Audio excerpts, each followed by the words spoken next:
हिंसाग्रस्त बांग्लादेश में जबरदस्त मानवाधिकार हनन की स्थिति बनी हुई है। फिर भी संयुक्त राष्ट्र संघ के आनुषंगिक संगठन अंतर्राष्ट्रीय मानवाधिकार आयोग की किसी भी तरह सतर्कता सामने नहीं आई है।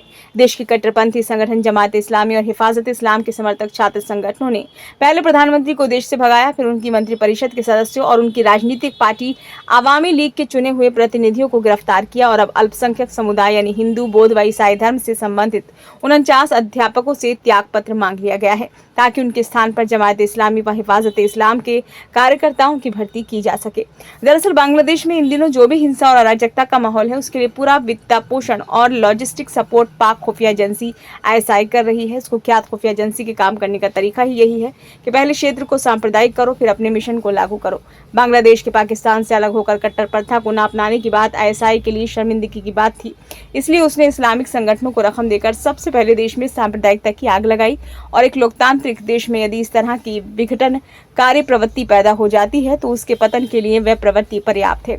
आईएसआई ने यही हथकंडा कश्मीर में भी अपनाया था। घाटी में सांप्रदायिकता की आग भड़काने के लिए जमात इस्लामी ने काफी समय लिया। आईएसआई ने सबसे पहले घाटी में अलगाववाद संगठन तैयार कर दिया।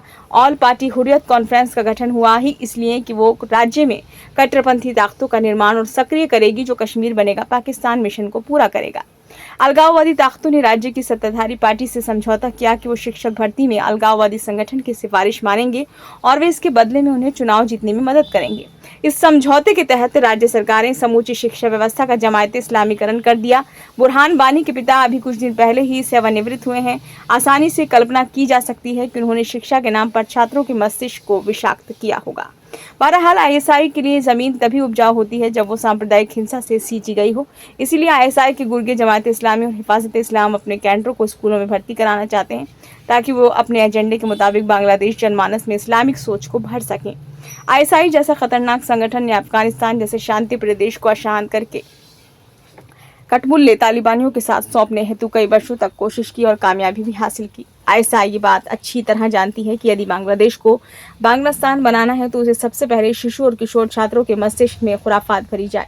लेकिन ये काम तब तक आसान नहीं होगा जब तक कि अल्पसंख्यक शिक्षक होंगे। यही कारण है कि अल्पसंख्यक शिक्षकों को त्यागपत्र देने के लिए बाध्य किया गया। संकटग्रस्त देश इस वक्त सांप्रदायिकता के चपेट में है, इसलिए अभी बहुत कुछ होना बाकी है। इसीलिए अंतर्राष्ट्रीय संगठनों की ओर से मौजूदा बांग्लादेश सरकार के खिलाफ कार्रवाई की जानी चाहिए ताकि अल्पसंख्यकों में अपनी सरकार के प्रति भरोसा पैदा हो, अन्यथा नौकरी जाने के बाद वो देश छोड़ने के लिए मजबूर होंगे।